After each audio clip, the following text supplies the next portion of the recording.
The Jakey Show. Jakey on the Jakey Show. Go. This is Monty in the Morning, the show Phoenix Magazine readers voted #1 talk radio show in Arizona. #1 during your morning commute. #1 whenever news breaks during your day. And #1 whenever and wherever you want to talk sports. Now it's time for Monty in the Morning.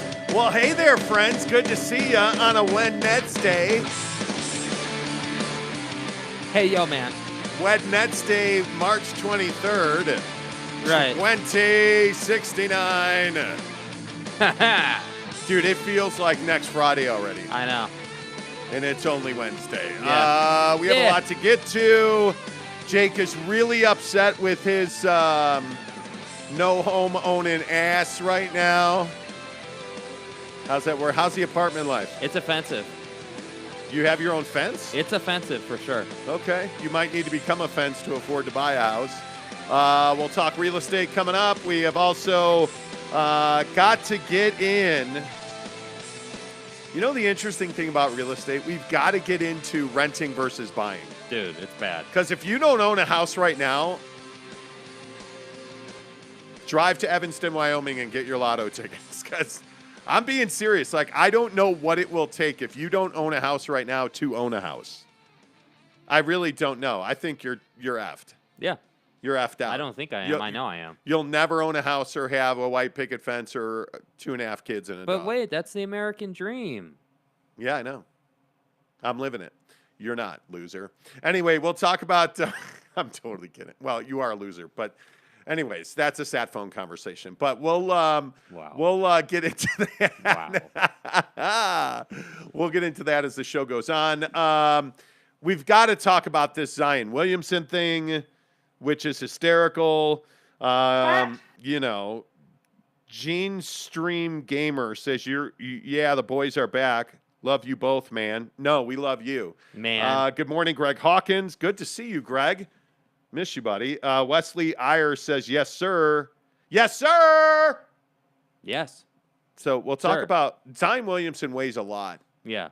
He really does. He does. But I want to talk about Quin Snyder going to the Los Angeles Lakers because there is some thought that Quin Snyder is a candidate in Los Angeles to replace Frank Vogel if he gets whacked after what has been nothing short of a disastrous season for the Lakers. And I guess the question is, how good is the Laker job? Because I think we all know that the Utah Jazz job is pretty good.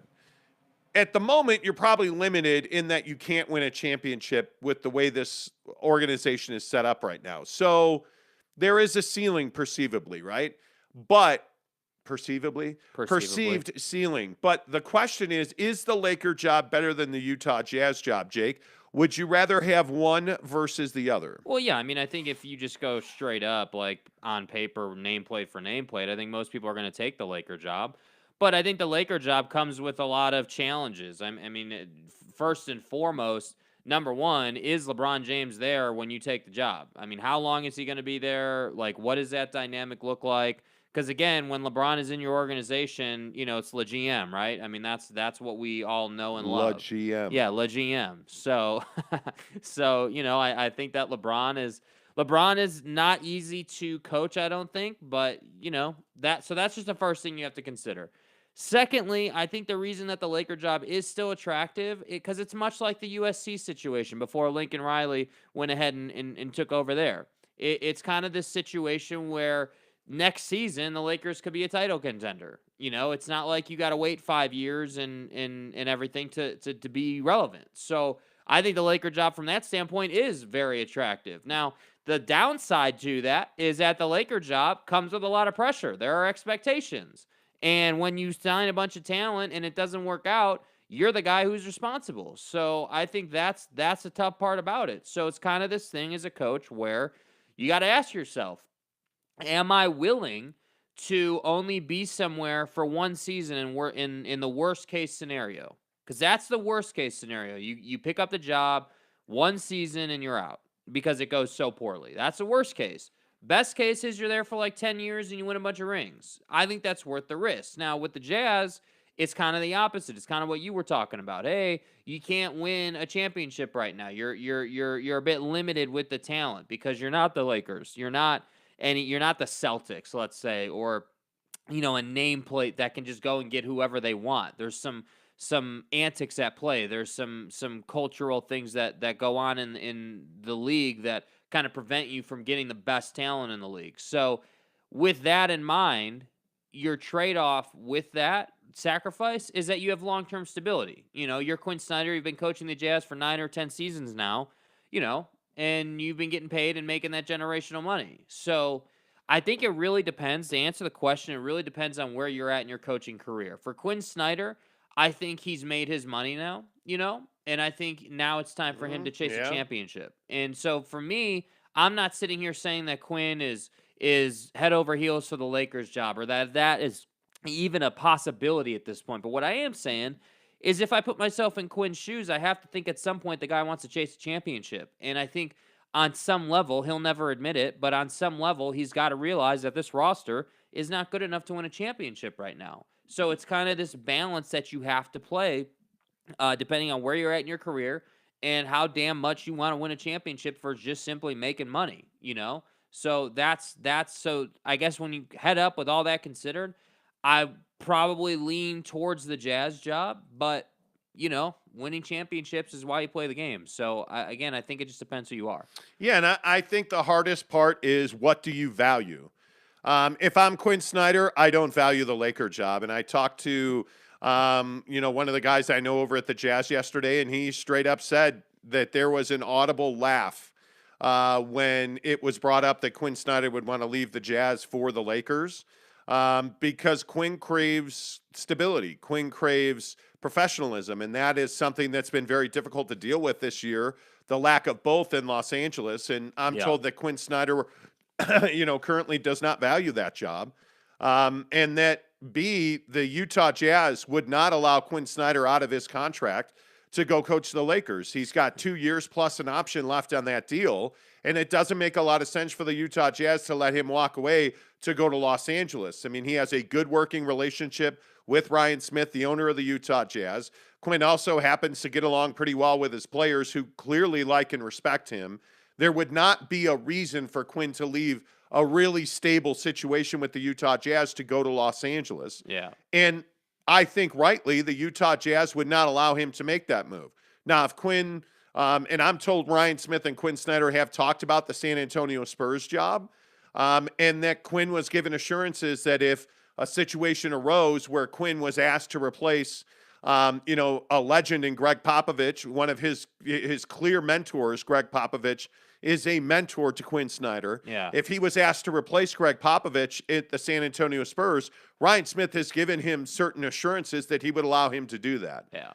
He's not going to allow him to walk away to go to the Lakers. And Jake, I think that's absolutely the right tact for the Utah Jazz to take, because I don't see one of your biggest rivals in the NBA allowing them to get better with the guy that you let go as your head coach. Yeah, and I think this goes for trading players, head coaching swaps, like any of that. I mean, you're if you're the Utah Jazz, you're at all costs not helping the Lakers. So, it helps that Quin doesn't value the Laker job. Obviously it wouldn't be ideal if Quin was all head over heels for the Laker job and you had to say no and that whole situation kind of arose, but that's not what we're talking about. I think Quin doesn't value the Laker job as it's currently constituted. But that's the thing with the Laker job. It doesn't, so that's the thing. And this is, again, I know I keep talking about USC, but this is what we talked about with USC.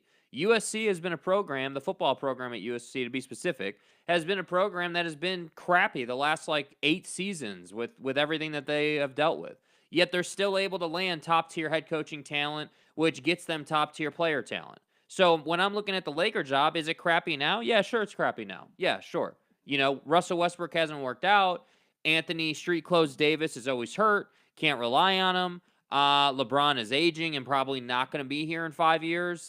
You have things that you're dealing with. But that said, it's the Lakers. That said, next year, that could be a completely different situation and you could go and ring chase.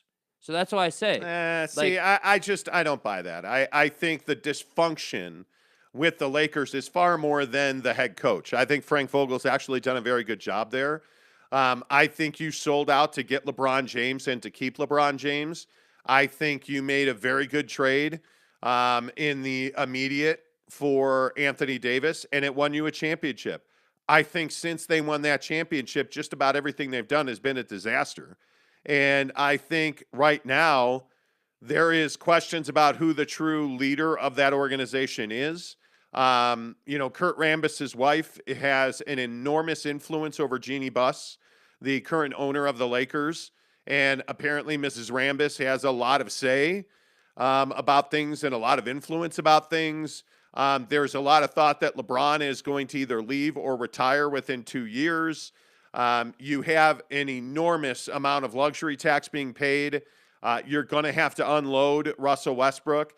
I just don't think this is USC where you can hire, a guy like Lincoln Riley to come in. You automatically bring on a Heisman Trophy candidate at quarterback, influx of transfer portal talent, influx of coaching talent, influx of recruits, and a really, frankly, pretty shitty Pac-12.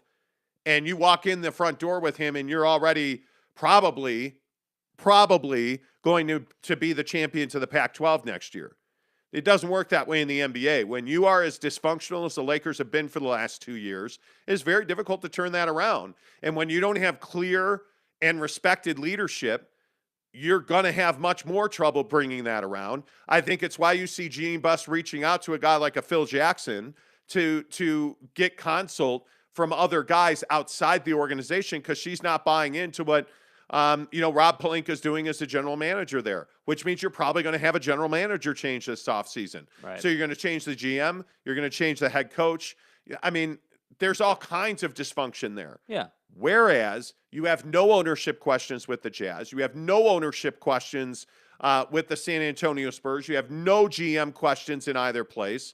It makes sense for Quin Snyder to leave and go to the Spurs.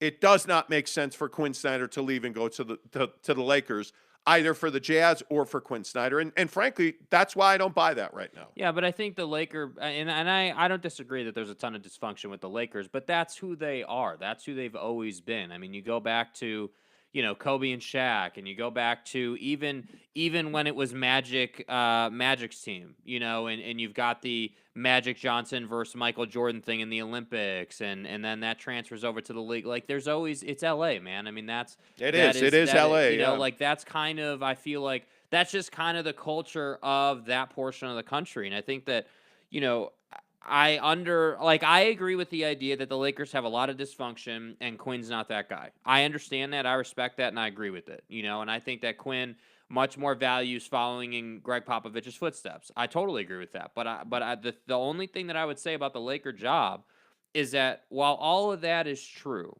right? All the dysfunction and the ownership stuff with Jeannie and all that stuff you just said, all that is true. Yeah. That does not mean that they next year can't go to the NBA Finals. Well, and yeah, let's be honest. And I think that's a really good point.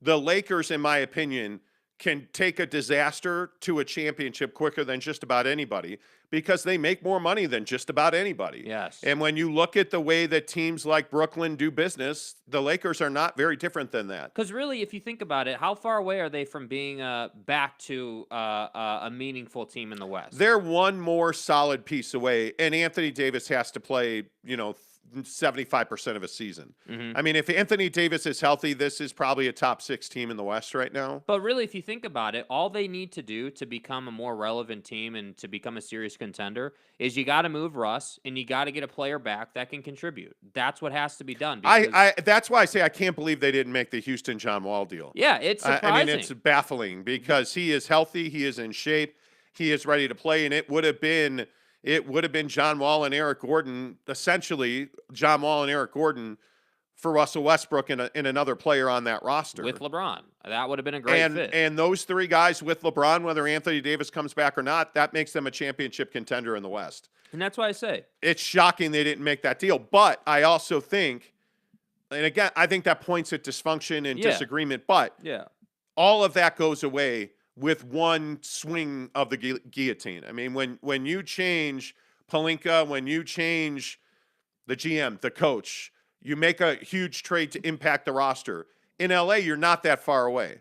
And so when you have a guy like LeBron James that's playing at the level, and that's really the difference between LeBron and the Lakers and pretty much any other mid-table team. The Jazz are a great example. You don't have a LeBron-type player on the Jazz roster. An anchor. You don't have that guy. You don't have two other guys on your bench that are injured. Who's the impact player like Anthony Davis that's going to come off and get healthy for the playoffs for the Jazz? There's not. You don't have that That's guy. Bogdanovic right now. So, and my point is, yeah, that's your second best player. Yeah. Anthony Davis, when he's right, is an MVP caliber player in this After league. the street clothes, Davis. But he's always in street clothes. But Yep. my point is, you saw how good that Laker team was and how quickly they turned that into a championship. Yeah. So I understand. I think you're correct about that. It's a very short turnaround where it will be a much longer rebuild cycle for the Jazz or for the Spurs. Look at how long it's taken the Spurs to get back, simply because those teams don't have the TV deal, the radio deal. They don't have the third-tier rights deal. They don't have the memorabilia deals. They don't have the uniform deals. But I think the trade-off for those teams, though, if you're a head coach, is stability. Yeah, And a little absolutely. bit lower of an expectation. I mean, you're not like, whether it's Quinn or somebody else, whoever winds up replacing Pop, the expectation isn't that you're going to walk in there and win a championship your first year. I mean, hell, look at, what is it, Taylor Jenkins in Memphis? I mean, look at that situation.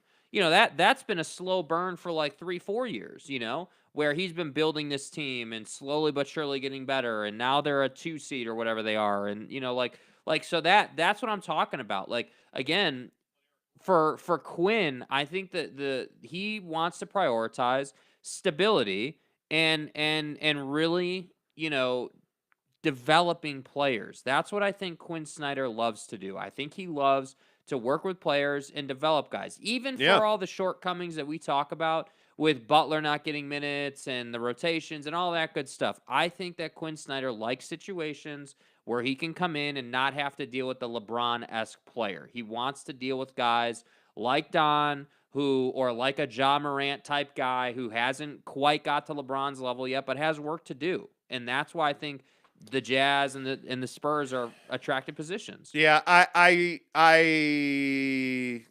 yeah, it's a philosophical thing. Mm-hmm. It totally is. It totally is. And like you said, I mean, it really just comes down to what you value. And that's why I say, like, Frank Vogel knew what he was signing up for. Yes, you he knew did. what you were signing up for. He did. You knew that you had to win a championship, but as soon as it went south, you were probably going to get gutted. And that's what I mean about the Laker job.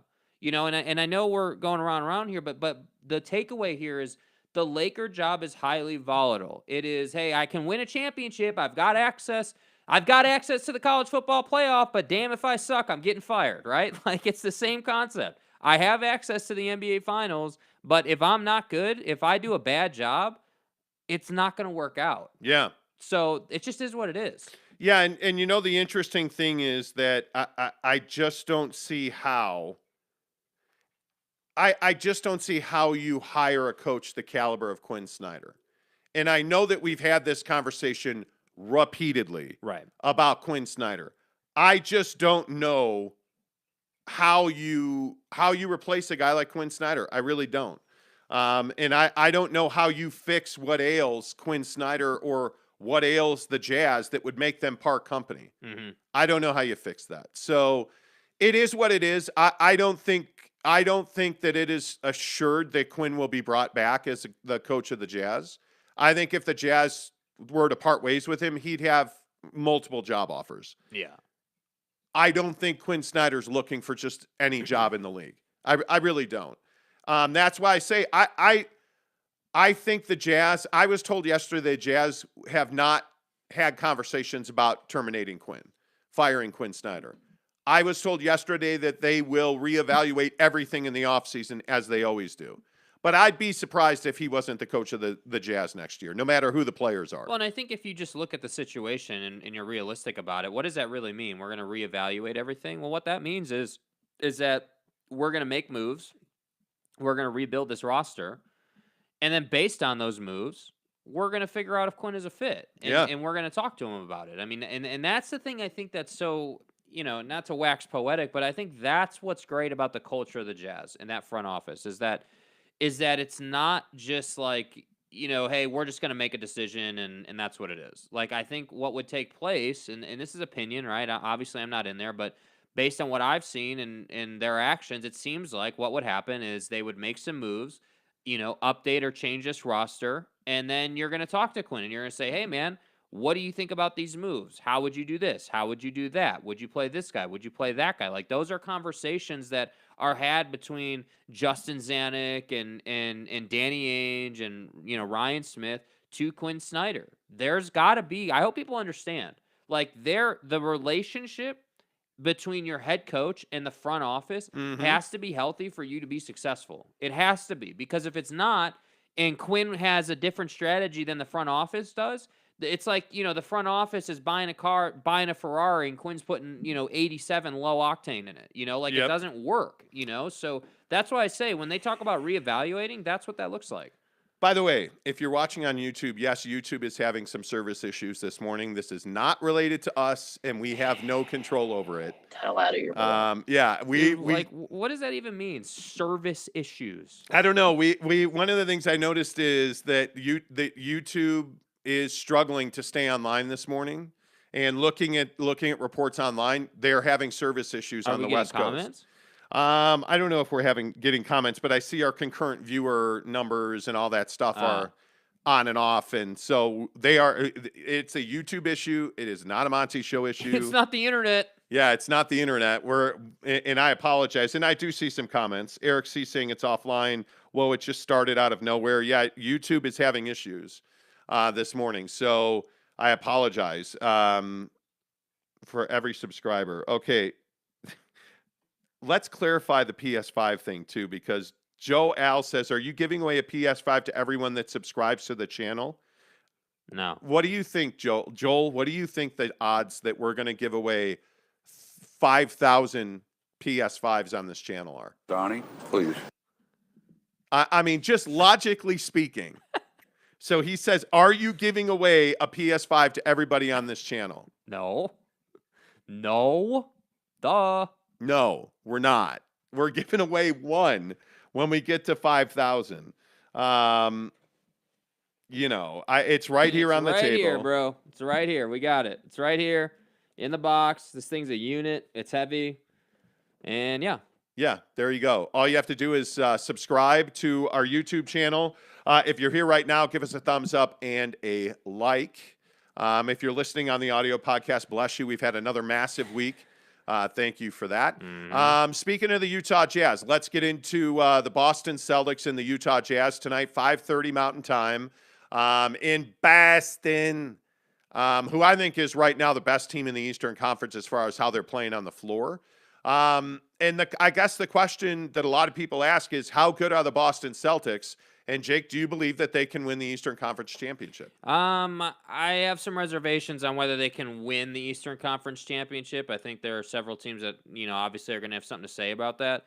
And mainly my biggest concern is Giannis. I don't think that they have an answer for Giannis. I don't think that they have somebody who can make his life difficult. You've got this same core of guys that you've had for, what seems like forever in Jason Tatum, Jaylen Brown, and Marcus Smart. Has anybody else ever played for the? I don't think Boston so. Celtics? I literally think it's been those three guys for like the entire eternity. I don't think believe that Larry Bird ever played for the Celtics. I think that Larry Bird was actually a Laker, and we just misremember. So I think Bob Cousy was like the moon landing. It was done in a studio, and it never really happened. It never really happened. It does feel like Tatum and Brown had been together for forever, man. And that's why I say, I think that the thing in the East is very simple. The Milwaukee Bucks are going to be the team that decides the East every year until Giannis is not playing anymore. So to me, the key to open that lock and get to the NBA Finals through Milwaukee is okay. We have to limit Giannis on some level. I'm sorry. Did you say Milwaukee? Yeah, Milwaukee. Milwaukee? Oh, you mean Milwaukee? Okay, Milwaukee. That's a city in Shittown, Wisconsin. Yeah, in Nowhereville that nobody cares about, right? Milwaukee. How very northern Illinois of you. Yeah. So, I think that the question is not how you stop Giannis. The question is, how do you stop, Chris Middleton? How do you stop, Holiday? Yeah. How do you stop these guys from, because Giannis is going to have 30 or 40. You know, But Middleton, we're playing the Celtics tonight, so I don't know why we're talking about the Bucks. No, but here's why we're talking about the Bucks, dude. Fuck, man. I understand what you're saying. Like, you're asking me if they can win the Eastern Conference. I think they can. I don't think they can. I don't think that they're capable of beating the Bucks. I think bringing Daniel Tice back was a big deal because it gives you more fouls off the bench. Mm-hmm. And I think, much to your point, Chris Middleton's a really good one because who's going to guard Chris Middleton? Yeah, he tortures them. Yeah, Jason Tatum's the guy that's got to step up. To your point, I think that's a great question. And when I look at the teams in the East, I think Philly's really good, but I don't trust Philly. No. I don't trust James Harden. I don't think James Harden's a winner. I don't think that James Harden shows up when you need him most. Like again, look no further than what he did against the Warriors. I haven't forgotten. You went 0 of 27, dude. 0 of 27 wow. in a playoff game.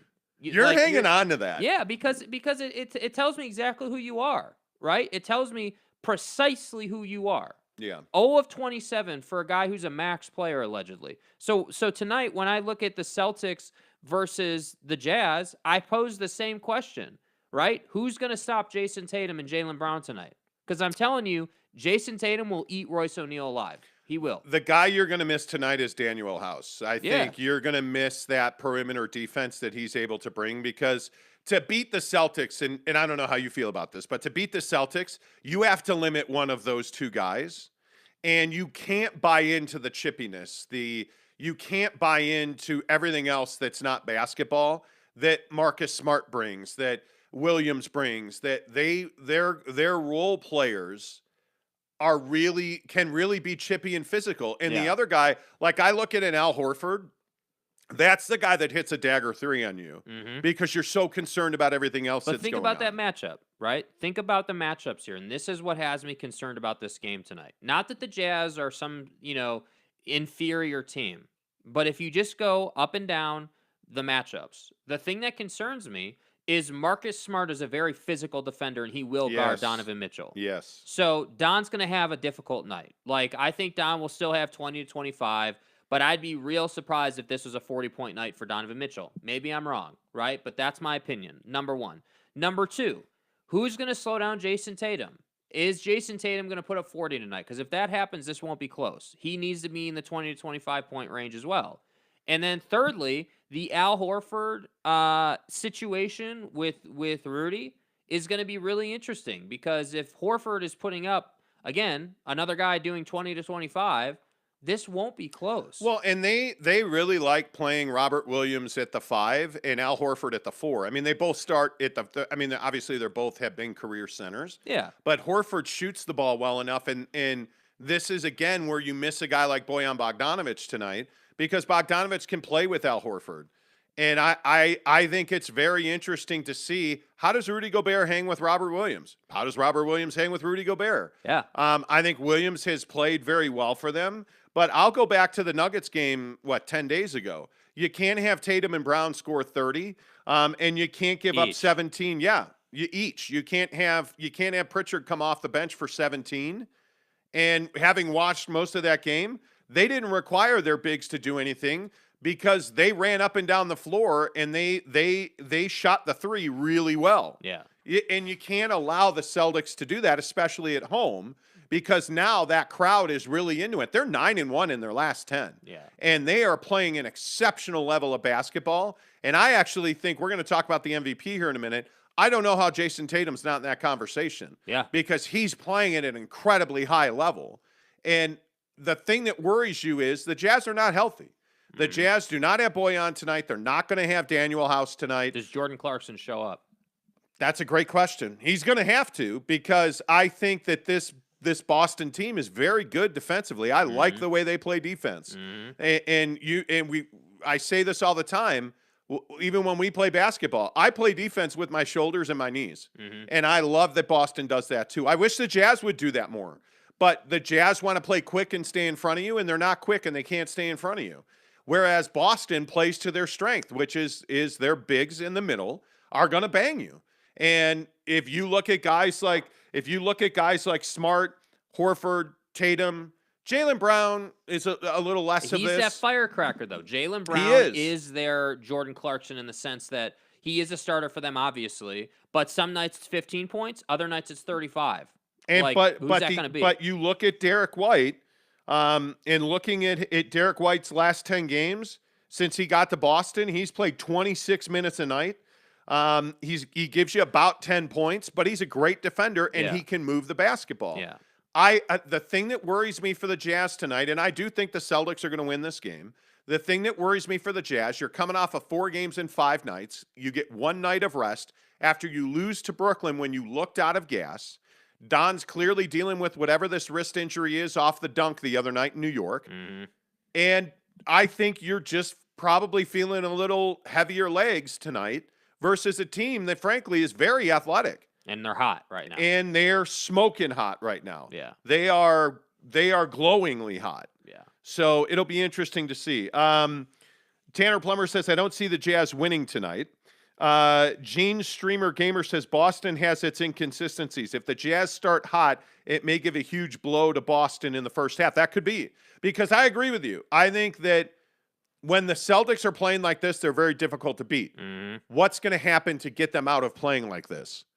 And are the Jazz capable of doing that? You can't have tonight. You can't have the mental mistakes. You can't have the turnovers. You can't have the brutal possession where Don's just taking a 30-footer. You can't have when you play these good teams, and we've talked about this, but when you play these good teams, you have to have really disciplined offensive possessions to get good open looks for your guys who are shooting. So like Mike Conley. Does Mike Conley give us 4 to 5 threes tonight like he has been? Or is this a 1-3 and 11-point performance like we see when he's off? So that's why I say for the Jazz, they can beat this team. They are capable of beating the Celtics. There's no doubt. But Rudy has to show up. Mike Conley's got to show up. It can't just be Don trying to do everything on his own. Like these guys have to step up. And Jordan Clarkson, I'm telling you, he is the X factor. No matter what those guys do, if Jordan goes for 40, they're in this game.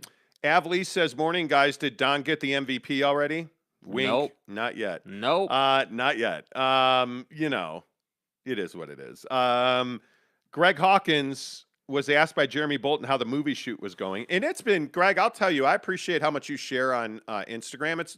It was fun watching you go through that process of shooting these movies that you were in. Mm-hmm. That's been pretty cool, man. So good on you. He says, finished it up. Tough shoot, but a good one. Thanks for asking. Yeah, it was really fun to watch. And if you don't follow Greg, and I think it's the real Greg Hawkins on Instagram, you guys should follow Greg. I mean, he's a daily listener of the show, and he actually lives kind of a rock star life. He is, it's real Greg Hawkins. I'm for real. He's even got Greg Hawkins has the blue check mark. Whoa. Hey now. Wow. Greg's dude, I told you. You're for real. He's a big deal. That's a guy you just want to be around. Yeah. So that you can catch what he casts back into the ocean. The fish he throws back. He's a brilliant guy. You know what I'm saying? Yeah, man. Blue check mark. A lot of comments on Quin. It's Quin's fault to play Hernan Gomez 25 minutes and 8 to Pascal. Amen to that. And again, we've kind of sworn off of talking about Quin's rotations on this show. But yeah, I mean, Quin has his flaws. No coach is perfect. Phil Jackson certainly wasn't a perfect coach, but he's the winningest coach in the history of the NBA championship-wise. I mean, let's not forget that not every coach is perfect. Chris Carnes says, got my BYU season football tickets yesterday. Can we start football now? I saw that. Mm-hmm. I saw so many people talking about how they got their season tickets. So many people talking about how all the youth camps at BYU are sold out and how frustrated parents are that their kids didn't get in and they're on the wait list. And I'm telling you, BYU is hot right now. BYU is hot. And then there's the Utes, open first day of spring ball yesterday. And I think they're making a huge mistake. By the way, I'm glad this came up. The Utah Utes are making a huge mistake closing their practices. It is a huge, huge mistake. Whereas you have BYU with kids on the field, they have fan days, practices are open, you get to be around the guys, you get to be around Kalani, The Utah Utes are coming off of a Rose Bowl appearance. The fan sentiment has probably never been higher. And you're shutting the door on it. And I think it's a huge mistake. Huge mistake. Brandon Whiteside says Quin couldn't be wouldn't be winning more in LA. The Lakers are a mess, just like Don getting to the Knicks for what?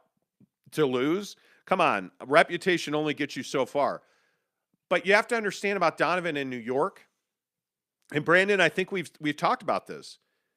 Donovan is a New Yorker. He is going to be New York. Like, he's going to play for the Knicks. Yeah. Donovan, and I think Jazz fans get all upset about this.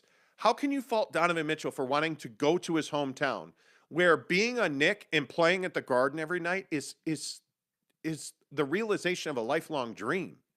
Whether you win or lose is almost secondary. Can you imagine? And I guarantee you, Donovan Mitchell believes if he goes to the Knicks, he can help them win a championship. Yeah. And I don't disagree with that. On his own, he probably cannot. But can you imagine Donovan Mitchell winning a championship wearing a Knick uniform at the Garden? What would that mean to him? What would that do to his life? What would that do to his family? What would that do for Knick fans? Furthermore, what would a native New Yorker coming to the Knicks, winning a championship, mean to kids who play basketball on the playgrounds and the blacktops in New York? Yeah. Think about the impact that would have. I mean, yeah, you want to talk about massive. Yeah, I mean, I think the best thing you said there is it's a realization of a childhood dream. I mean, again, you can be all pissed about it, but if I was him, I would do the same thing. And it doesn't always work out. Look at Russell Westbrook going back to the Lakers. Yeah, he's a UCLA guy. It's very difficult to win in your hometown. Well, and you look at D Wade to the Bulls. You look at DeMar hasn't been able to come back to LA yet, but these guys, I'm telling you, being able again, look no further than LeBron James. LeBron James, Akron kid, able to live that story, able to win a championship. Like, remember him yelling Cleveland when he won that title finally. Like, that's what these guys want to do. And if you're gonna be pissed about that, then that's your prerogative. But I'm just telling you, man, like that, like we would all do the same thing. Yeah. We would. No question about it. Let's see. Kieran. Okay. Love you. Kieran says, I'm watching you guys on my TV today. It works just fine. Stop the haters. By the way, Quin Snyder sucks. Okay. I mean, thank you for watching. Appreciate it. Yeah. Okay. The depths of that take are amazing. Do people really watch this show on TVs? That would be amazing to watch ourselves on TV. You know what you could do? What would be amazing, if you can, is take a picture of your TV setup and tweet it at us. We'd love to see it. That would be awesome, yeah. I think that Quin Snyder is one of the most controversial figures in Jazz land right now. I mean, I just think people are both ways on it. Cool J, So Cool JR, CJ So Cool JR says, let him go. I'm so tired of his lack of adjustments. How do you let Royce, who is 6'3", guard KD 1v1. Dallas doubles him for 48 minutes, beat them so Quin don't watch film at all. But so your longest player is probably who? Bojan Bogdanovic wasn't available. Your best defender is probably Danuel House, not available. I don't blame Quin Snyder for Kevin Durant going Kevin Durant. Yeah. Because Kevin Durant's pretty damn good. Yep. Just saying. Yep. You know what I'm saying? Let's see. Tanner Plummer says, every coach isn't perfect, quote unquote. LOL, Monty, what are you smoking? Current Eagles coach Nick Sirianni is perfect. That's my guy right there. Way to go. Way to go, Tanner. Live the brand of the Eagle fan. Uh-huh. Do it. For as awesome as Donovan is, no way he's winning a championship at the Knicks. It's not Donnie, but the organization is awful. I don't even think LeCarron could change the culture there. Well, I mean, Alex Caruso could. Obviously. His headband holds power. Obviously. Had to, Jeremy. Gene, you're not wrong. I mean, the culture of the Knicks has been trashed for how long? Yeah, but it's still the Knicks. If Dom will be going to the Knicks, is there any possibility that Gobert will be out too? Gene's stream says no. I think Donovan's not going to the Knicks in the next 5 years. I just don't believe it. No. I think they are going to make every attempt to trade Rudy Gobert this summer, and I think they're going to build this team around Donovan Mitchell. Talked about that with a Jazz guy yesterday. That everybody was so concerned about what was going on with Don in New York, and there was nothing going on with Don in New York. He was at home at the Garden playing in front of his friends and family. Yeah. And he went off, and I say I'm proud of him. I'm happy for him. And this summer, you're going to see him in a Mets uni, throwing out the first pitch again. It's going to happen, and don't have anxiety about it. I'm just telling you, like, he's going to be a Knick before At his some career's point. over. But it's not right now. I mean, right now, his mindset is winning championships, and that's what it should be. He's entering his prime right now. So, when he gets into his middle 30s, yeah, maybe he'll go and be a Knick, but not right now. Yeah, and that's why I say I understand that Jazz fans are frustrated, and I think when you go out of the playoffs, that frustration is going to grow. But be frustrated if you don't, if we get to September 1st and significant foundational changes on this roster have not been made. Yeah. That's when you get frustrated. Because the core of this team, Rudy, Bojan, Royce O'Neal, those guys have been here forever. Jordan Clarkson. But I put Jordan and Don in a different category. I would absolutely trade Jordan Clarkson tomorrow. If it brought me real value and real draft stock and real talent, I would do it. But if Jordan Clarkson's on your roster and he and Don really are the only two guys that are here, and there's a bunch of other dudes, you're in great shape. Yeah. I mean, Jordan Clarkson is not by far your biggest issue. He's not. Does he need to improve? Absolutely.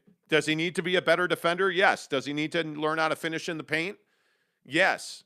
But the guy can shoot the three, and he's instant offense, and you need that. There's value in that in this league. Yeah. He's not your biggest problem by any stretch. Jordan Clarkson is a very good basketball player when he stays within his lane.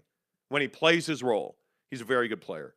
Jeremy Bolton says, if Donnie wins a chip here in Utah, he can go wherever the hell he wants. After that, also MJ or Caruso should be a Knick. I agree. Yeah.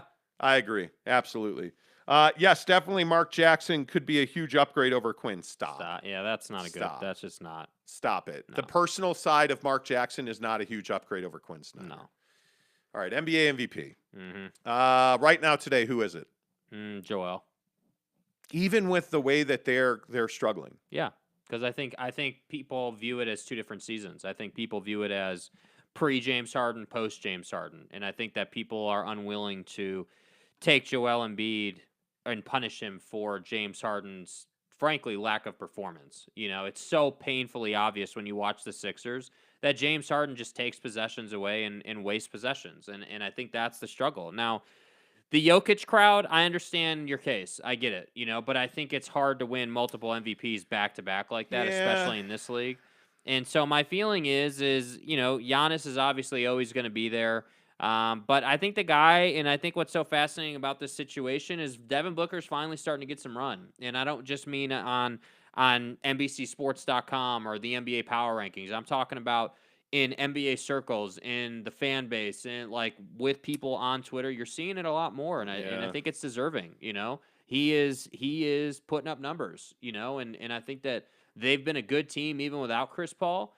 And they're a better team this year than they were last year. And I wouldn't be surprised if they went right back to the NBA Finals again. I think with the struggles that we've seen the Sixers endure here recently, I think it's absolutely torpedoed Joel's ability to win the MVP. Mm-hmm. If it was to end today, I think I would probably lean towards Jokic. I mean, with the injuries that they've sustained, he has been. I mean, Jokic right now he's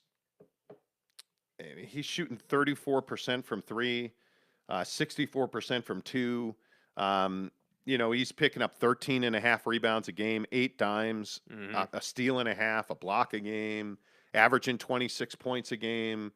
I mean, his numbers without arguably their two best players behind him, pretty incredible. Yeah. I mean, with no Jamal Murray, I mean, Monte Morris is a really nice fit, but who are we kidding? He has been unbelievable. Yeah. And I think that's why he would win it. I think number 2, I don't know. I think it's got to be Giannis at this point over Joel. I mean, but the problem that I have with Giannis versus Joel is that I think Giannis has Chris Middleton. Mm-hmm. And, Giannis has a lot of really good role players on that team. I mean, the emergence of Bobby Portis over the last 2 years, you look at what what they're getting back in Bropez. I mean, he's got a lot more talent on that roster, in my opinion. Yeah, and Holiday too. Holiday's been a key contributor. Oh yeah, how do I leave him out of that? But then again, I look at Joel and he's got Maxey that nobody talks about. But I think James Harden has absolutely been garbage. I think Giannis definitely has more help. There's no doubt. I mean, Giannis has 3-4 guys who are established in the league. I guess it's just which way do you look at that? And I also think you look at the other names on that list. I mean, Luka Doncic now has to be top 5 MVP candidates. I mean, he is absolutely held on to that team. They went and got Spencer Dinwiddie, who, again, the flippin' Jazz could have had an opportunity to get Spencer Dinwiddie and passed. Yeah, and he's just busy hitting game winners. I think Luka's got to be there. You know, I don't know, Jason Tatum or Devin Booker for MVP. I look at Booker right now. I look at Book, and I see a guy that without their most important player in Chris Paul, this team is not sank at all. They have barely struggled, and Devin Booker has been phenomenal. And you look at his ability to impact the game, they're very wise in not having him bring the ball up consistently. But they give him the ball as soon as he gets over the half-court stripe. And I love the way he's integrated DeAndre Ayton into the Suns' offense. I love the way that he has consistently given Cam Johnson open looks with the way that he has passed the basketball. And then his mid-range game is, I think he's arguably the best mid-range player in the NBA right now. There's a lot of them now. I mean, there's probably 5-6 really elite mid-range players. I think Chris Paul, DeMar, LeBron James, DeMar DeRozan, KD. I think KD's probably the second best mid-range player. I think Devin Booker is very close to Kevin Durant. Yeah, they're 1 and 1A in my opinion, and that's how good. It's crazy to hear that out loud. That's how good Devin Booker is in the mid-range. Yeah, I think he should be. He won't be top 5. And I think because he plays in Boston and he has been unfreaking believable lately, Jason Tatum will finish ahead of Devin Booker in the MVP race. I saw the crazy thing I saw on Twitter the other day is Phoenix is the 3rd largest market in the country. Isn't that nutty? Like, it's wild. Like, you think of Phoenix and you're like, oh, well, that's just some small town. You know, it's the Suns. They're out there in good old Arizona. No, dude, this is the 3rd largest metropolitan area in the country. So it's the whole little brother, he plays in Phoenix thing is no longer the case. Like, it's a major market. Yeah, I think it is interesting. We'll see. If I had to vote right now, the last thing I'll say is if I had to vote right now, I think the only thing that helps Joel's case is that he was clearly the front runner before James Harden Head got there. and shoulders. Like, not close, MVP, like, clearly. So I'm just going to be really curious to see, like, how that plays out. Are people going to say, well, yeah, that was then, this is now? Or are they going to say, well, James Harden has been a complete bust for multiple organizations, and we're not going to penalize Joel for that? But why won't he win it? Because of the vernal equinox. Yeah, dude. The vernal equinox. Wow. I said it's the fucking vernal equinox. Thank you. The drop machine works. I wasn't sure. I know YouTube's having some bugs today, so I was just trying to make sure that the drop machine Fucking works. Bolton said, wait. Guys. Hey, guys. Did I just hear Mark Jackson would be an upgrade over Quin Snyder? Dude, it's embarrassing. Yeah, and I glossed over it. It's so embarrassing. Because I don't want to talk about affairs and blackmail scandals off, JB, don't go there. Hard not to say Embiid for MVP. Dude is a beast. He is. Gene Stream Gamer says Brown of Golden State coaching staff might fit to the Jazz. Mike Brown's been a guy that's been around. He's average, bro. You don't bring in a guy like that. Again, I love Alvin Gentry. He's a phenomenal human being. What's the difference between Brown and Gentry? Not much. You're a casual. You know what I'm saying? They're casuals, bro. They haven't won anything. If you're going to replace Quin Snyder, go get Taylor Jenkins. If you're going to replace Quin Snyder, go get a young, smart, go get Jacques Vaughn. Go get somebody that is around elite players. Oh, dude, that was in Portland. Oh, I can't remember guy's name. Vanderpool? Yes. Yeah, it'll be interesting to see when he gets his first real shot. But I think that, you know what? I don't know, man. I don't replace Quin Snyder. Not yet. I'm not ready to fire Quin Snyder. The guy's an elite head coach. And there's too many question marks to say this is all his fault. Yeah. Yeah, totally agree with that. All right. Real quick on Zion Williamson, because then we have to get to your loser. Here, let me go ahead and get the fat drop going here. Fat! Fat! Zion Williamson put out a video yesterday. The same Zion Williamson, who's been out for the year because he likes Oreos and his foot hurts. And I ain't giving up no damn Rice Krispie treats. Zion Williamson was ruled out for the rest of the season recently. Oh, man. So was there any shock that there was a video of Zion throwing a ball off a backboard, going between his legs and dunking it? I guess not. Like, he put up a video of himself doing this crazy dunk. Mm-hmm. And the first thing people pointed out is the floor buckled beneath him. And it does. I'm a carb-eating motherfucker. If you are. It does. It totally the does. floor buckled beneath him in crazy fashion. Yes, dude. Yes. He is a big dude. And I think that, that what's interesting to me about the timing of this video is we've heard consistently, hey, he's out for the year. He's out for the year. He's had a setback, X, Y, and Z. He's not ready to play. And then you post a video of you doing a between the legs off the backboard amazing dunk. We already know you can dunk, by the way. How about you show us you can shoot a basketball? I don't get it. B, why would you release this video right now? This is really dumb. Like, doesn't this send a bad message? Am I the only one who thinks that this sends kind of a precarious message to the team? Oh, I absolutely and to the do. City? I agree with you. Like, your organization just came out and said, hey, he's out for the year because he's rehabbing his foot. And then you post a video wearing a heart rate monitor, shirtless, and you're dunking. Like, it's just, I don't know, dude. What? Jesus Christ Destroys Atheism says red beans and ham shanks cooked in crock pots is really healthy and delicious. Bro, are you okay today? Like, What? I think Zion Williamson right now today is one of the, if not the, he's no Kwame Brown. He's no Greg Oden. He's one of the biggest busts in the history of the NBA. Yeah. And this video is the perfect example of why Zion Williamson will never succeed in this league. Because he just doesn't have the right mentality. Zion Williamson is so concerned with showing people that, hey, I can still dunk, that he doesn't understand the gravity of you're out for the year with a foot injury. Maybe don't be putting up pictures of you dunking or videos of you dunking. At the facility. Why are you not playing? If you can do that dunk, yeah, never mind. It's at the Pelicans practice facility. Why are you not playing if you can dunk like that, Chubbs? Somebody explain that to me. But it's frustrating to me. This guy was supposed to be the second coming of, Jesus Christ. the Pillsbury Dough guy.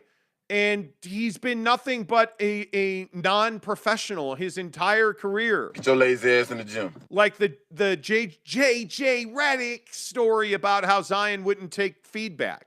Yeah. Is exactly what's wrong with this guy. Yeah, and I think that's the thing. Zion thinks he's sliced bread, and Zion thinks that he's better than everyone. And I got news for him. You might be able to put up 25 in an NBA game, but again, ridiculous. That's the same logic. Like, your 25 points doesn't impact the game the same way as Jazz 25. You know, and that's what I think people don't talk about is like the impact your points have. So yeah, I don't know, man. I just thought.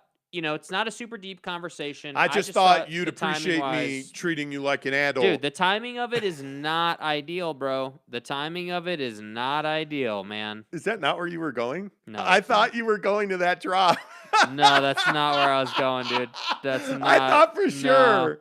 Yeah, I just thought you'd Yeah. appreciate me treating you like an adult. I haven't used that drop in so long. I It's- don't even know where it is. It's a dude. drop from the movie The Accountant. Here it is, right here. I just thought that you know. would appreciate me treating you like an adult.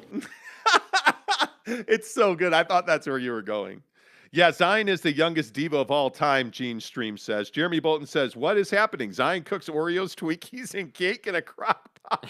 Seriously. Sometimes I think I just say shit. Sample what comes out of my mouth. Yeah, can you imagine Oreo cookie cake in a crock pot? I got to tell you, Mrs. Monty is killing it in the kitchen lately. Yeah. She made a vegetable soup last night. Oh, my God. Give you some fire butt. No, it hasn't actually. No, my butthole been putting out regularly, man. Anyway, the point is she made taquitos the other day that were outstanding. She made, well, that did because there was corn and black beans. Yeah, in yeah. She made, they were, for 4 taquitos, veggie taquitos, there were 506 calories. Then last night, she just, like, I'm down here working, being completely unproductive. I couldn't close a door yesterday. Right, even though you did close yesterday. And so I come upstairs, and she's got, like, a pot of vegetable soup, homemade, boiling on the stove, like smelling up the entire house like we were in Little House on the Prairie. Oh, it smelled amazing. Yeah. That was 200 and something calories. And then for lunch, she made me this incredible salad.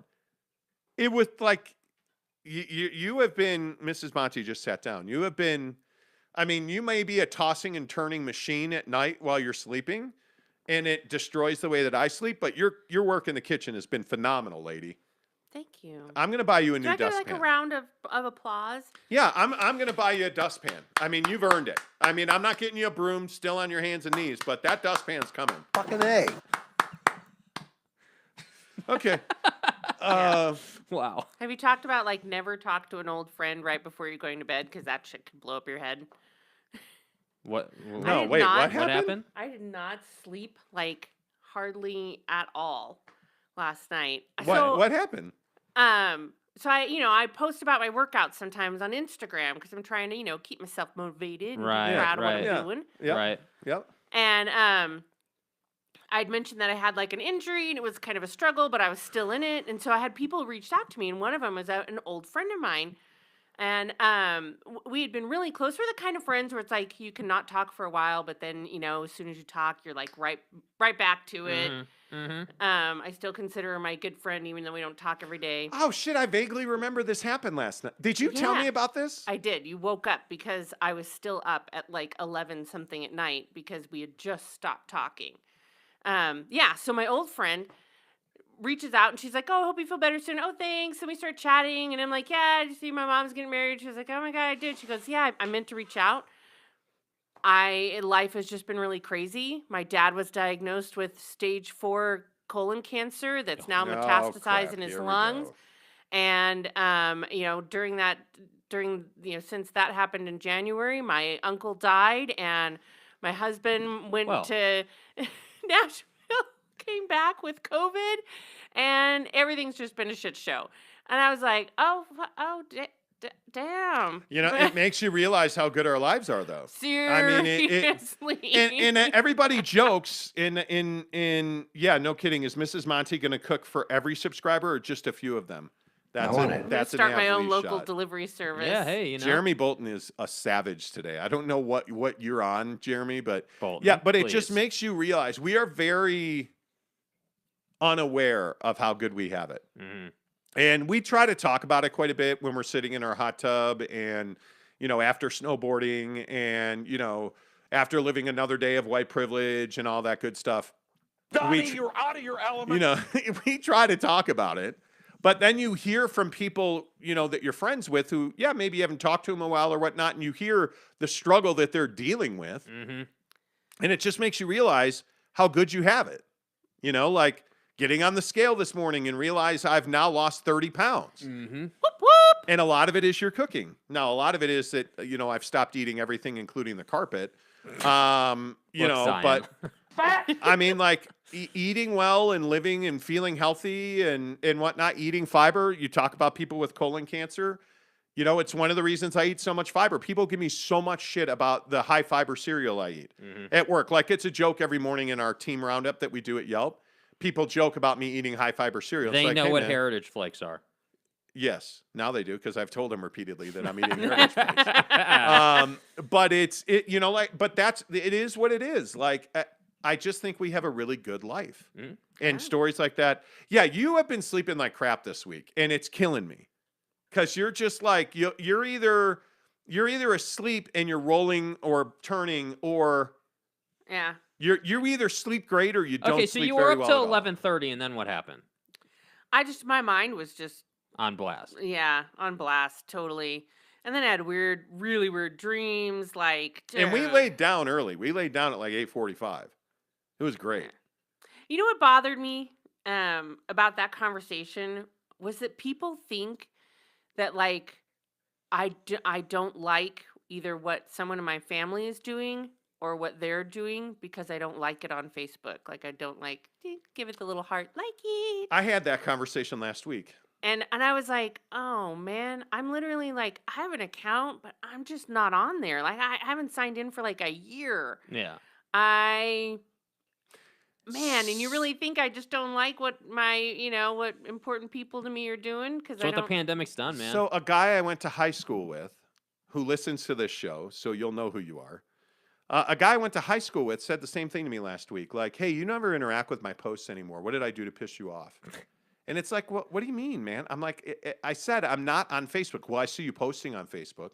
My Instagram posts directly to my Facebook. And I said I owned. share a lot from my page for the radio show to my personal Meta. Facebook is death. And it's more and more matriculating over to Instagram. That Instagram is becoming death. Uh-huh. Right? And the problem is the freaking communists in China own TikTok. Uh-huh. Like, social media is just, you just need to understand what it is. Mm-hmm. You can't take social media personally. It's like when you read an email that you don't like the tone of somebody's email. Mm-hmm. It's like, what do you mean, man? The tone of that email. Yeah. And 9 times out of 10, there is no tone and there is no meaning behind it. Just like if I don't like your post on Facebook, it's not because I don't like you. Maybe I just didn't see it. Yeah.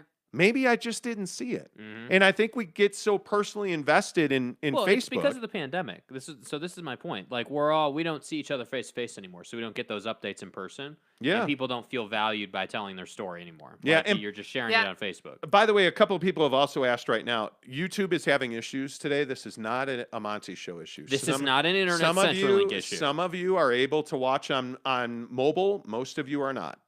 And that is a YouTube issue. I apologize if you're struggling with it.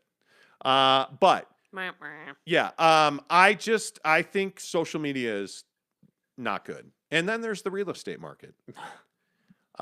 Which is not good. Which is not good. So, Jake, you're trying to re-rent your apartment, or your lease is up and they want you to pay essentially a left nut to keep it rented. Here's the funny part about this whole situation. So they send you the renewal letter, that has like the rates they're offering. Hey, we're doing you a favor. Yeah, no, we're going to use lube. So here's what they said. Hey, you can renew your lease early, and here's the deals. Here's the offers. $200 raise in your rent if you renew early. And I'm like, what kind of incentive is that? A lifetime. Yeah. You can renew for 30 months early for $200 more. The funny thing is, you go on their website, they're renting my exact unit. They've got 5 of them available. They're renting them for $14.75, and they're wanting me to renew for like $16.50 unit. And I'm like, dude, what kind of sense does that make? And then yesterday, on top of that, so you're paying what right now? So for base rent, I pay $1,400 right now, base rent, and then I've got like. I have the $10 pest fee and like you gotta pay their internet. Miscellaneous. Well, the internet thing is garbage. I pay $170 a month for this media package that you have to have. They force you to have it when you sign up. It's supposed to cover your TV and your internet, and that's complete crap. It covers my internet. I don't pay the internet twice, but it's just built into the rent. So if you consider that into the base rent, I pay $14.70 a month for my base rent right now.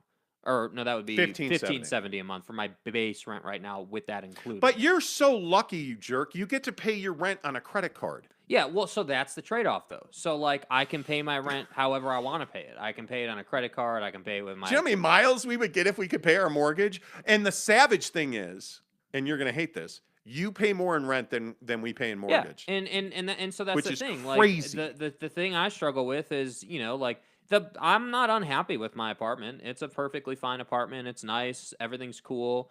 The only thing that annoys me about it is they tape a piece of paper to my door Thursday that says that they're going to be here Tuesday to do their annual inspection. They never show up yesterday. So I'm sure they'll show up today whenever they feel like it. And that's the thing that annoys me. You just show up whenever you want to show up. I see, and I'm the kind of asshole that would be like, nah, you guys were supposed to be here yesterday. Yeah, you're going to have to reschedule with me. I didn't know you were coming today, and it's not convenient. So, yeah, call my people. We'll get you back on the calendar. So I don't know. It just is. The whole thing is a racket. I wish I could buy, but I can't. It just is what it is. Well, according to the National Association of Realtors, the average home price is going to escalate 5.7% to close the year. So here we are at the mid to end of March. Mm-hmm. We're ending Q1. And for the next 3 quarters, the National Association of Realtors is projecting a 5.7% increase in price. Mm-hmm. And one of the hottest housing markets in the country, the Salt Lake Valley. Yeah. So it's incredible. Do you at this point, and I know the answer to this question, but do you at this point pay escalating rents, or do you at this point buy yourself a home that is conceivably $100,000 over its true value? I don't know what you do because neither one's a good answer. Neither one is a good answer. I would tell you to continue to rent, because I think in your situation, guys like you you're going to have to buy a shit box and rebuild it. Or no. If you can find a ship box to rebuild. Yeah, it's tough. That's the problem. Or because people are overpaying for the renos, too. This is the number 3 wholesale market in the country as well. Or here's what I do. I never fucking buy, and I buy a house to rent it, and I turn it into income property. That's really smart to do that, by the way, because then, there's all kinds of business breaks you get in that. Because that's the thing, you're not incentivized. This whole story about the American dream and buying a house with a white picket fence is complete crap. Well, but that was also for the returning American soldier. That doesn't exist anymore. We watched 60 Minutes. Wasn't it 60 Minutes? The story about the rental market and how investors are just snatching up houses, massive. There's like these, I think they said 3 major investors that own the majority of the rentals. 72% of all homes are owned in the corporate sphere, which is to say 72% of all rental property in this country is owned by a major corporate entity. So it's not Jimmy and Kathy trying to build generational wealth to retire on. Hey, let me buy this second and rent it out. It is Jimmy Neutron who owns, the one company owns 300,000 homes across the country and they rent them all out. Yeah. 300,000 homes. On the other side of that, I was reading an article last night on New York Times that was talking about purchase regret. So many people waived their inspection during this land grab insanity we've had in the last year and a half, that now they have regret because things are going south. Well, look at this condo we tried to buy. This condo we were going to buy for an income property was owned by 2 college students, and they got an HOA assessment, which means their HOA went up significantly, and they could no longer afford it. They felt like it made them tight. So they tried to sell it, and now it's unsellable because of this. There was a lawsuit involved and whatnot. Those people are screwed. Yeah. You're going to have to find a cash buyer who doesn't care about a lawsuit. Oh, and that's what it takes now. You have to have $500,000 at least, but mostly you're going to have cash. But then again, this house down the street from us, almost exactly the same size. There's another one about a mile away that is the exact same size, but less square footage, that is going to sell for $490,000. Yeah, and so that's why I say the mindset. It's amazing. The mindset can't be saving money anymore. The mindset has to be to make more money. Look there's a townhouse. That's just what it is. There's a townhouse that Mrs. Monty and I looked at over the weekend on the island in Daybreak. Yeah, and it is 300 square feet smaller than us. I think 3 or 4. It lacks. Anyways. I think no basement. 400 square feet smaller. Yeah. No basement. Yeah.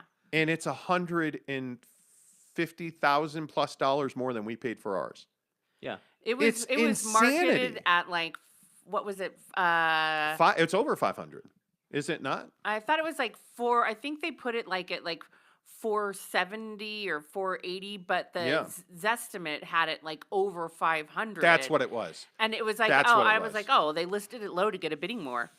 And they'll get it. I'm sure it already sold. They were saying showings Friday and Saturday morning, all offers have to be in by Monday. They knew they were going to sell it. It's listed at $655 now. price change, 655. It's off the market now. It is off the market. Yeah. And there's a new one. I'm so blown away. There's a new That's one. what I say. That's why I say, like, you know, we Oh wonder, no, I'm sorry. The one next door just sold a month ago. We Oh. wonder why the younger generation is not successful. They raised the price on that townhouse to $550,000. Yeah, 3-bedroom, 2-bath, 1,596 square feet. Yeah.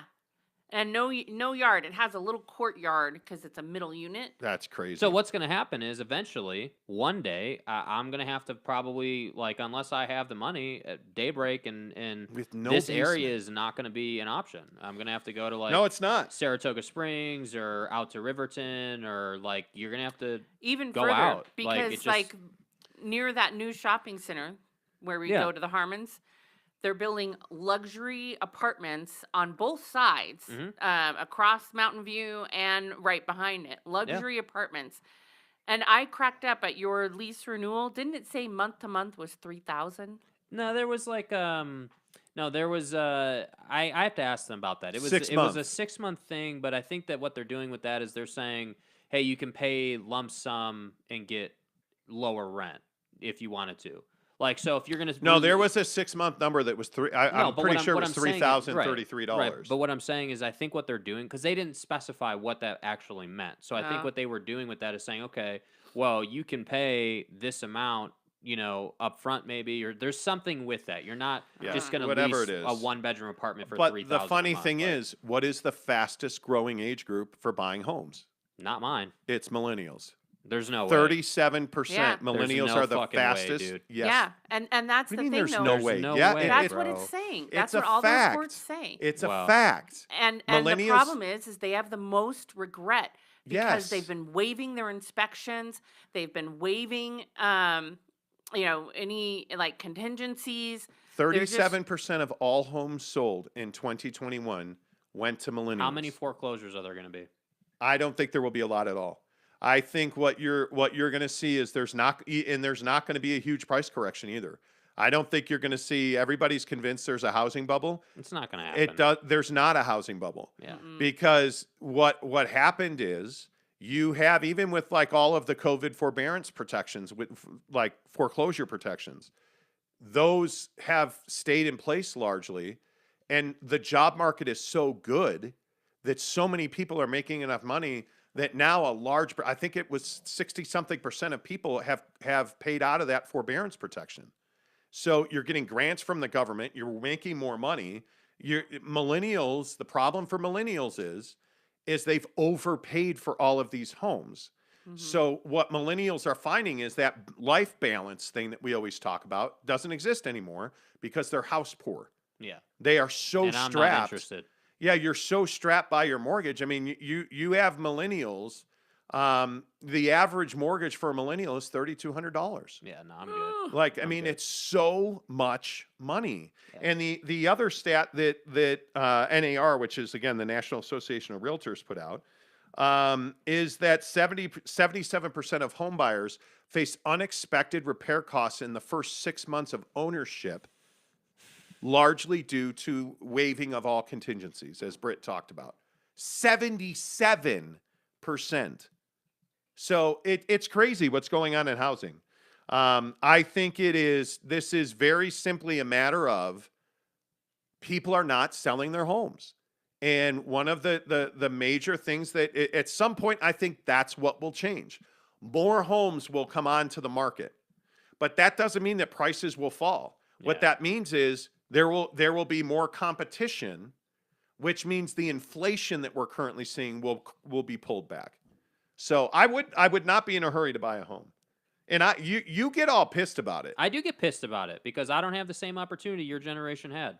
I can't just Yeah, walk but into it's a not- nice situation. It's not generation. We had the great fortune of timing Mhm.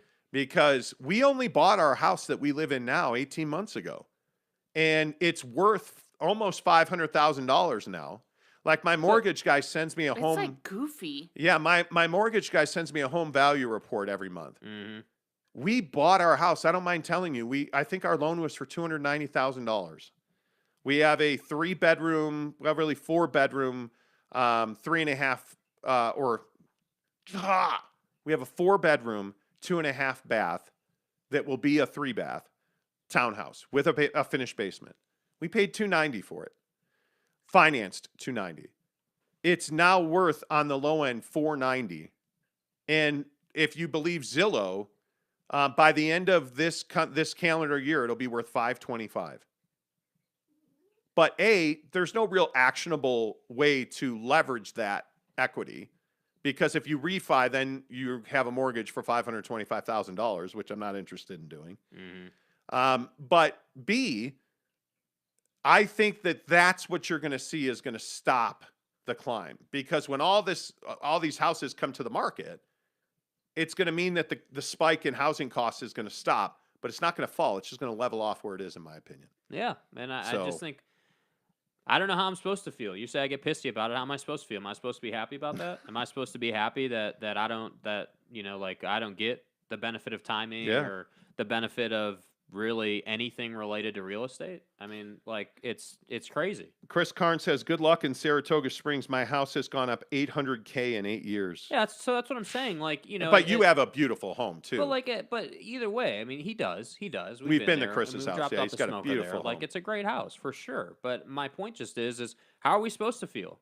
Are we supposed to feel, and then what? Am I supposed to feel bad when we've got businesses and everything like that, and I can afford to buy things and other people can't? Like, no, not at all. That's the thing. That's what I kind of hate about the real estate dynamic. It's like, hey, like you can't. The average person's not able to buy a home anymore. You have to have dual income. You have to have X, Y, and Z. You got to waive inspections and do all this stuff. And this is why I said to you a couple of weeks ago, the life hack is finding a really good partner in life. You have to have you have to be a man or woman. The person that you bed down with every night needs to be somebody that can make you money and support your lifestyle, and that will grind in the same direction as you are grinding. And I think one of the interesting trends will be, and it should start happening here in the next 2 years, we should get some real good divorce numbers on the millennial generation, because not a lot of millennials chose to get married, and not a lot of millennials chose to buy houses. And now those single millennials are making a lot of money because they're coming into their prime money-making years. And a lot of millennials quit their jobs during the pandemic to open small businesses. So it's going to be interesting to see, okay, so your money-making's gone up and your home buying's gone up. Are you wifed up now? Are you making kids? Are you, A lot of them don't. I wouldn't be surprised if they weren't. No. I don't think so either. There is zero incentive. And I think my guess is, and if you're married and you have kids, you're going to understand this next statement. My guess is when you don't have kids, you're making more money. My guess is your life's a little simpler and your relationship's a little easier, because raising children really puts a test to who you are as a couple, and it really tests your relationship. And so I'm curious to see what millennial divorce numbers will look like in 2 years, 5 years, 20 years. Yeah. That's going to be a really interesting stat to watch. Yeah. I mean, I think that's a great point, but I just think that, I don't know. I think there's always different types of people, of course, but I think in my generation, you just have two situations. You have the person who has the college debt and the person who doesn't. And typically the person who does have the college debt is going to go that more traditional path, and that's fine. But the person who doesn't probably isn't getting married and probably is starting businesses and going that route. They're banking on themselves. So I don't know. We'll see. Yeah, college debt. I don't even want to think about that. But that's my point. But that's kind of what I'm getting at is like, it's there. It used to be when I was growing up that was the route you go. Now I don't feel like there's another established route. There was an assumption that that's how you were going to live your life. There was. I mean, there's no doubt about that for people your age. Chris Karn says this isn't a bubble, it's simply supply and demand. Yeah, exactly. It is. Well, yeah, and that's what they said on that 60 Minutes show, is that there are not, even though like I thought in my head there was a lot of building going on, building slowed down in the pandemic. And so we don't have enough new houses to sell. There's not enough supply for the demand. And that is part of the reason why it is so egregious. Yeah. Yeah, man. Yeah, I also think you need to pay attention to rates, because I think we're going to continue to see an uptick in rates, which is going to change a lot of different things as well. Eric C. says, dude, I can't even think about buying here in SoCal. I'm betting on it. Jake will be married with a kid a year from now. Nope. Jeff Johnson says, you guys going to make me cry up in here. Sorry, Jeff. He also says our number of desired kids went from 4 to 2 real quick based on this market. Yes, it did. And that's my point. Yes, it did. So that's my thing. Yeah, I do get upset about it because there's what's there to be happy about? Like, what is there? What of any of this am I supposed to be happy about? Well, you're going to have to reinvent the wheel on building your life. I mean, for you, it's going to be you're going to build wealth, then you're going to buy a home, then you're going to have I'm children. not so sure that I'll ever do that. I'm not so sure that I'll ever actually buy a house to live in. You will. Like, we didn't buy our first home until we were in our mid-30s. But what? Think about it. What was it even then? It was 40. Like in our 40s. We didn't buy our first house until our 40s. Yeah, I guess that's true. In our 40s. Yeah. Yeah, that's very true. But we also when we were 40 hadn't been, saving up money and doing the things that because we lived in California, so there was no way to save money. And seriously, whoever made that comment, we knew Eric C, yeah. we would never be able to afford a home in Southern California or in California, where we were in the Bay Area. So moving here was the best thing we could do. It was so much more affordable. Yep. Greg Hawkins says, I never felt like there was an established route that was satisfactory. Had to make my own route. Yeah. Definitely part of the millennial depression. Absolutely. Yeah, I read it. There was Thank a you, great Greg. article in the New Yorker. It's so true. There was a great article, I think it was the New Yorker, on millennial depression. And it's very true. It's real. Financial and mental. Absolutely. The path of the millennial has not been an easy one. Mr. E says, I have a baby now, 10 months old today. Life is really different now, way more complicated. Totally agree with what Monty just said. Yeah, it makes having kids is not easy in any way, shape, or form. It wrecks a woman's body. It wrecks her hormonal balance. It makes the relationship far more complicated just in saying good morning. The battle that women face with depression, postpartum, the feeling of hopelessness, the damage to your career, the damage that it does to your confidence, like all of that is real shit. Like you need to understand that happens when you have kids because it is absolutely real. And you have to keep a tiny human alive. Oh, yeah, by the way, then you got to go change somebody. You got to wipe somebody else's ass for the next 2 years. So enjoy that. 2. Yeah. Well, more than that. Main requirements on getting married is stability, Gene Stream says. Ethan Larson says, I'm in construction and I know building didn't slow down during the pandemic. It actually picked up here. One of the interesting questions, and a lot of people say it's not true. During the pandemic, did we stop building affordable housing? I don't know. I don't know if we did or not. And this is a hotly contested topic right now. And Tom Ferry, the real estate coach, has talked about this a lot. I think it was in the 60 Minutes piece too the other night. Like there was not a building boom, but there certainly was not a building slowdown. They said in 60 Minutes that there was nationwide a decrease in new new building. Affordable building. Because custom housing, like Daybreak didn't slow down during the pandemic. The island was blank 3 years ago. The island is full now. To me, I don't know. I'm not sure I believe in that. It'll be interesting to see what the outside of that is. Jackson Graham says lumber shortage is wrecking Utah's home building. Well, we're only running out of forest that we can destroy, so we'll see what happens there. Brandon Whiteside says, I built a home with the wood going up. It went up $50K. Yeah. What a mess. Yeah. That's the other problem. Supply chain is a real, it doesn't matter what you're trying to get supplied. Yeah. Supply chain's a real problem. Yeah. And by the way, labor's the biggest issue in the housing market right now because skilled tradesmen are not plentiful anymore, which is really odd. Because so many, like framers is a perfect example. So many framers are no longer framers, they're custom home builders. And so they've opened their own business.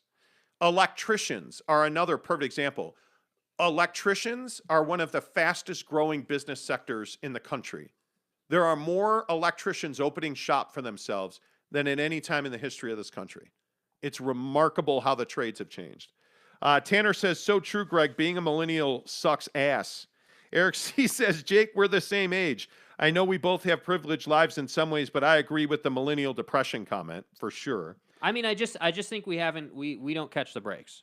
We don't we don't get houses, bequeathed to us. We don't get the timing of, we're able to buy something before our equity did you goes say way up. bequeathed? Yeah, we don't get that stuff, and that's fine. That's fine.